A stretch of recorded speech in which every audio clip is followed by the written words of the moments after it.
In political theory, the concept of open borders represents an ideal designed to foster economic inclusion and unhindered human movement. But when that theory meets the ground in South Africa, the lack of strict border controls has carved out a massive, unpoliced regulatory vacuum. The cost of that vacuum is visceral.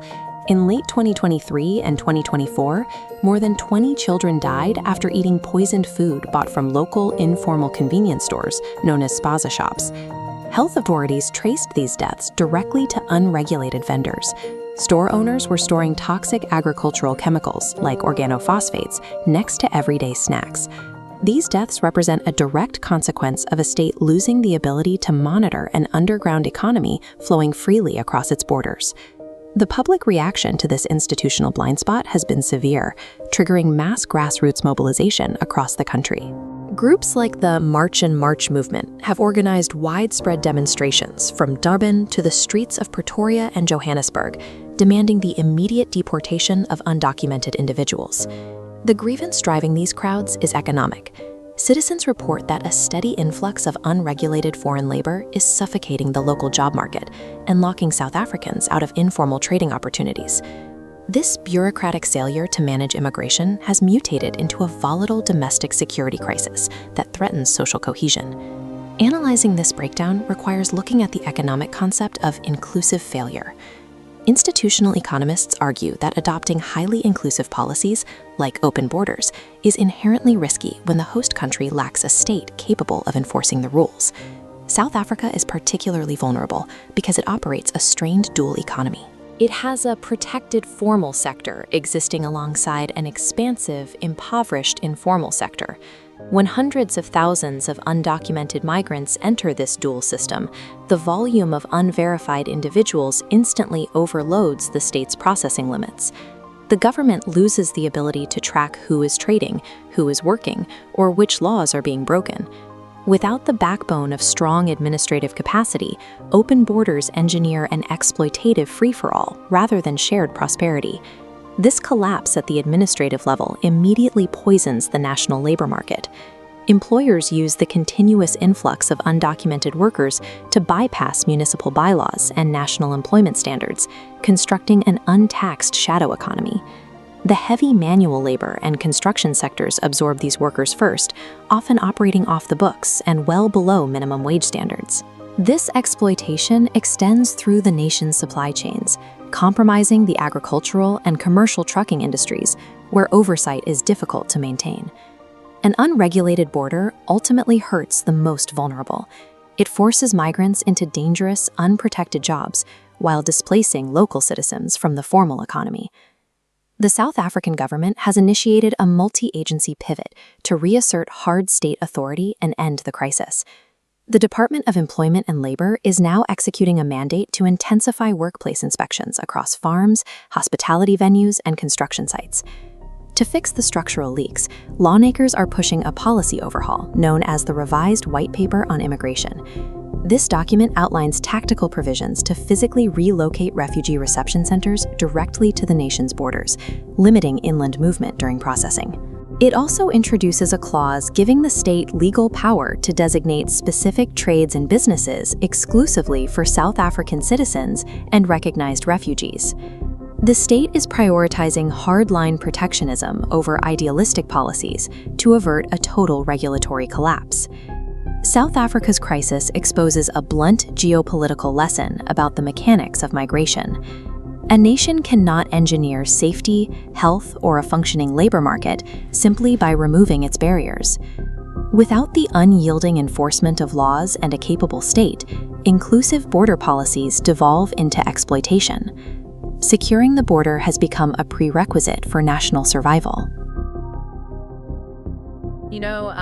When people talk about removing barriers to human progress, there is this really popular image of a dam. Right, like a massive concrete wall. Yeah, exactly. You picture this massive concrete wall holding back a reservoir of life-giving water, right? And the prevailing theory out there is that if you just blow up the dam, the water will naturally rush down and irrigate the parched valley below. It sounds really utopian. It does. I mean, the implication there is that the only thing standing between scarcity and abundance is just this artificial wall. Right. But then you look closely at the actual physics of the situation. Because if you just demolish that dam unilaterally without building any irrigation channels or, without warning the people living downstream, you don't get a blossoming valley. No, you get a catastrophic flood. Exactly. You wash away the very farms you were trying to water. And that is exactly what we are looking at today in this deep dive. We're looking at the phrase open borders. A heavily loaded phrase, for sure. Oh, absolutely. So we've got a really thick stack of sources for you today. We are pulling from the South African Cabinet's 2026 final revised white paper on immigration. We've also got international border security testimonies from the U.S. Congress, some UN Office on Drugs and Crime reports, and on-the-ground reporting of the May 2026 anti-immigration protests. And synthesis of all these documents shows us exactly what happens when that utopian theory collides with the harsh realities of a struggling economy and severe global security threats. Yeah, it's not pretty. So our mission today is to unpack the viability, or I guess the severe lack of viability, of a unilateral open border policy. And we are looking at this primarily through the lens of South Africa's current socioeconomic and security climate. Right. And for you listening, the goal here is to really understand why advocating for unmanaged borders is highly misguided. We want to look at how true regional mobility is actually supposed to function mechanically and, well, what all of this means for national and global security. So to understand the mechanics of border policy, we first have to look at the immediate on-the-ground reality, right? We need to examine what actually happens when unmanaged immigration meets deep socioeconomic scarcity. And looking at South Africa's current landscape in these reports, the picture is just incredibly stark. Yeah, you have an unemployment rate sitting over 32% right now, rampant poverty, systemic inequality. And then into that deeply strained environment, you have these large, unmanaged flows of economic migrants and asylum seekers that have been introduced over the years. Right. And the friction there, it isn't just theoretical anymore. I mean, it exploded into the public sphere with the May 2026 anti-immigration protests. Right. The reports detail groups like March and Operation Doodle. They organized across the country, right? Yeah. They orchestrated a massive national shutdown on May 4th, and their core banner, their slogan, was literally "Send the foreigners home." Wow. And looking at the sources, this anger isn't happening in a vacuum. It's being driven by very tangible, really tragic flashpoints. Yeah, the details are grim. They are. The reports detailed the deaths of over 20 children from organophosphate poisoning recently. 20 children. Yeah. And authorities linked this to poorly stored food at unregulated spaza shops. And for those who don't know, spaza shops are essentially informal neighborhood convenience stores. Right. And they are very often operated by foreign nationals. Right.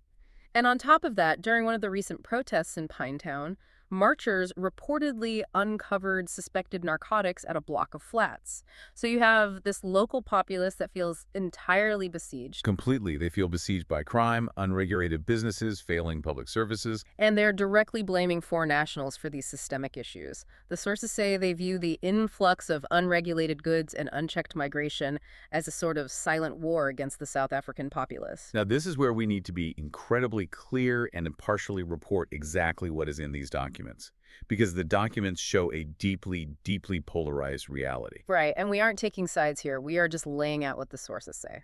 Exactly. So on one side, you have locals reacting to real economic despair and a genuine lack of safety. Right. But on the other side, you have the UN, Human Rights Watch, and various local civil society groups strongly condemning the actions of these protest groups. Yeah, the human rights reports detail some horrific vigilante attacks stemming from all this friction. We're reading accounts of shop owners being beaten, pepper sprayed, and even attacked with sjamboks. Which are heavy whips. Right. And human rights groups are calling this mob justice an absolute affront to South Africa's constitutional values. Meanwhile, the South African presidency has firmly rejected claims that the nation is inherently xenophobic. They argue that these accusations are unfairly damaging the country's image on the global stage. It's a massive pressure cooker. And advocating for a unilateral open border in that deeply struggling economy, well, it isn't an upgrade. I mean, it's like forcing a massive next-generation software update onto a 10-year-old computer motherboard. That's a great way to put it. Right. It doesn't process the new code. It just crashes the entire system because the underlying hardware simply cannot handle the processing load. And the administrative and social hardware is definitely failing. But, you know, the friction we see locally isn't solely about economic scarcity. No. It is exponentially compounded by transnational security threats. This part of the deep dive is wild to me. It is. Because when borders are unmanaged, the exact same physical pathways that are used by an economic migrant looking for work, well, they're actively exploited by severe threat actors. Right. The UN Office on Drugs and Crime reports really emphasize this. Like, we often hear about human trafficking and migrant smuggling being multi-billion-dollar global industries. We know that. Right. But the congressional testimony in our stack from security experts, it introduces a much more advanced concept. They call it strategic engineered migration. Yes. And this is essentially weaponized migration. Weaponized migration. Exactly. So imagine you are a hostile state actor or a massive transnational criminal organization. Groups like Tren de Aragua from Venezuela, or the various Mexican cartels that get mentioned in the broader security testimonies. You don't actually need a traditional army to destabilize a rival nation anymore. Wow. You simply funnel thousands of desperate people toward their border as a form of asymmetric, bloodless warfare. Wait, I want to make sure I'm wrapping my head around the mechanics of this. So the strategy isn't just about moving people for profit. It's about deliberately overwhelming the target nation's state capacity. Precisely. That is the exact mechanism. If local law enforcement and border agencies are entirely bogged down processing a manufactured humanitarian crisis of, say, hundreds of thousands of undocumented migrants, they are completely distracted. So they aren't looking for the high-value cartel operatives slipping through the gaps. Exactly. They aren't catching the influx of highly dangerous goods either. Right, and the border security reports track this exact influx facilitated by porous borders. We're looking at fentanyl, meth, counterfeit goods, and illicit weapons. I mean, there are tracking reports in here of thousands of illicit weapons moving from Yemen to Somalia across the Indian Ocean, and they are utilizing the exact same vulnerabilities that apply to unmanaged land borders. Which really highlights the fundamental flaw in the whole unilateral open borders argument. Right, because if an unmanaged border is porous enough for a vulnerable family seeking a better life, isn't it equally open to a cartel operative or a terror suspect? It absolutely is. You cannot filter for intent without structure. Without a rigidly managed system, a state is essentially outsourcing its national security to the very criminal syndicates that are exploiting the migrants in the first place. That is a terrifying thought. So since unmanaged borders lead to this kind of severe security nightmare and social unrest, the obvious question becomes, how is a border policy supposed to be implemented correctly? Right. Because if cartels are weaponizing the chaos, the instinct is usually just to build a higher wall and shut everything down, just total lockdown. Sure, that's the knee-jerk reaction. But the South African Cabinet's 2026 final revised white paper doesn't advocate for isolationism. Not at all. Right. The white paper actually acts as a blueprint for completely overhauling the migration system. And the crucial takeaway for you from this document is that a functional, managed approach to regional mobility does not mean the unilateral erasure of boundaries. No. The policy makes it strongly understood that those advocating for unilateral open borders are highly misguided. They are bordering on endangering lives, given the trafficking of humans, drugs, and weapons we just discussed. Okay, so if it's not a free-for-all, what is the framework they actually propose? The sources call it the bilateral migration model, right? Yes. And this is all about structured phase regional mobility, particularly within the SADC region, the Southern African Development Community. Okay, so to understand why this is necessary, we have to look at the history the white paper is actually trying to correct. Right, because historically, migration in this region was driven by exploitative colonial labor agreements. Yeah, those old systems essentially treated migrants as cheap, disposable labor for mining and agriculture. They offered zero social protection, and it was all about just extracting wealth. Exactly. So the new bilateral model aims to replace that extraction with a system that boosts shared economic integration safely. Safely being the operative word, meaning South Africa would agree to specific labor mobility terms with neighboring countries, but both sides manage and track who is moving. Right. It's mutual responsibility rather than a unilateral free-for-all.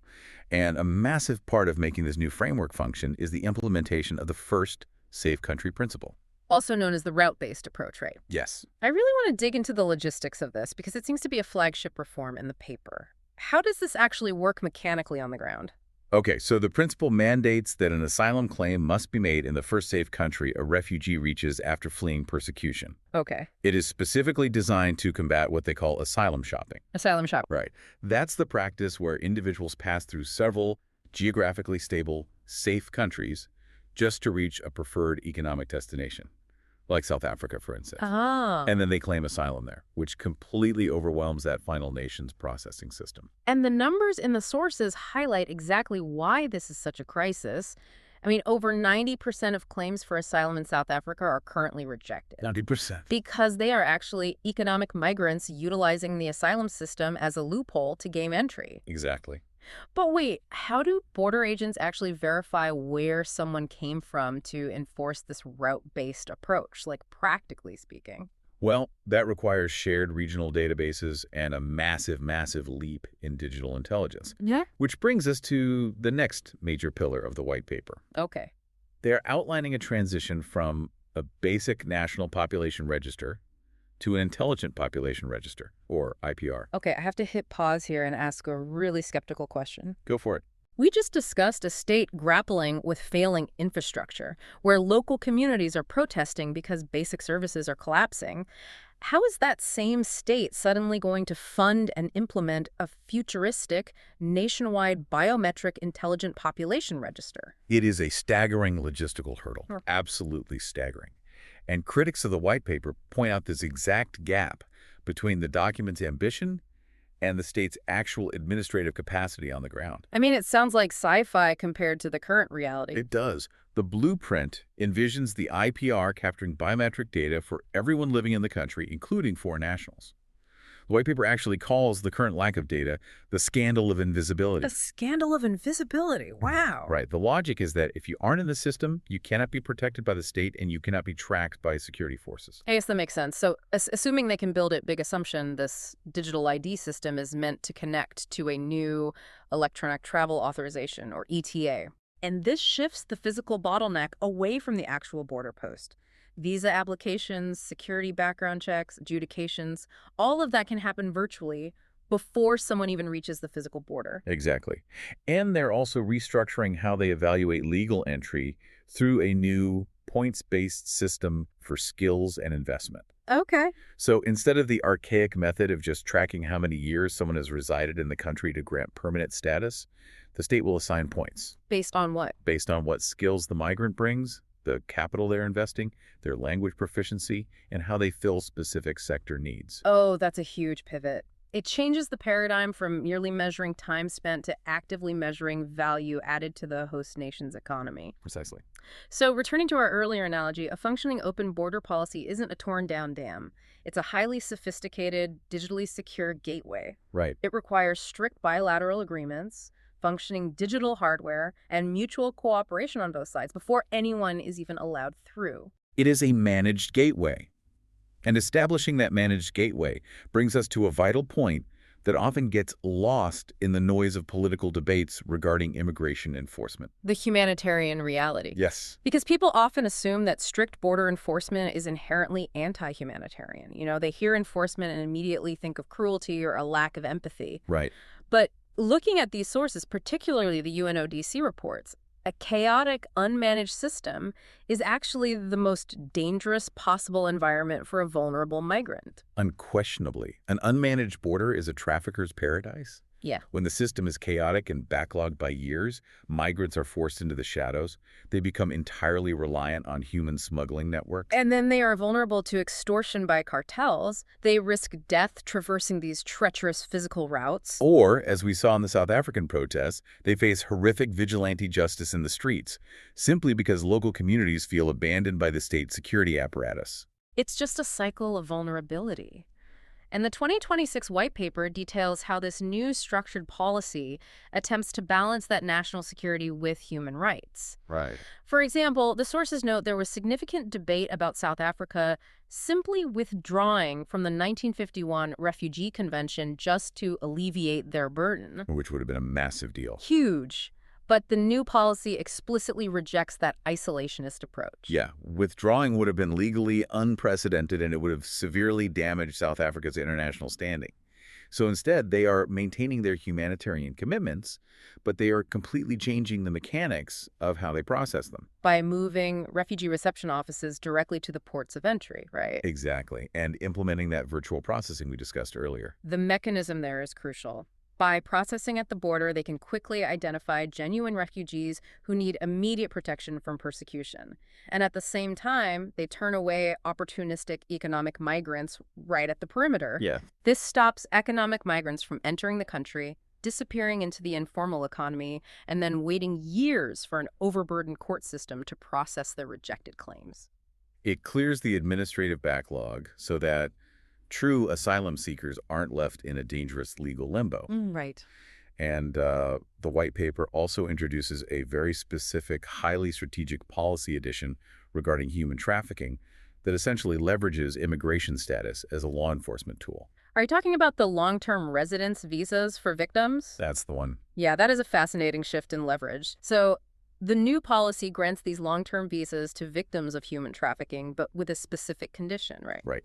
They must act as state witnesses against their smugglers. That's brilliant. It redirects the punitive focus entirely onto the transnational criminal organizations rather than punishing the smuggled individuals. Exactly. By offering the victims protection, stability, and residency, the state extracts the intelligence and testimony required to systematically dismantle the criminal networks that are weaponizing migration in the first place. It just goes to show structure protects people, whereas chaos endangers them. Absolutely. When you pull back and look at the synthesis of all these sources, it becomes clear that a nation's sovereignty, its internal economy, and its humanitarian obligations, they are not mutually exclusive concepts. No, they're deeply interdependent. Exactly. You cannot sustain a robust humanitarian asylum system if your economy is collapsing under the sheer weight of unmanaged migration. Right.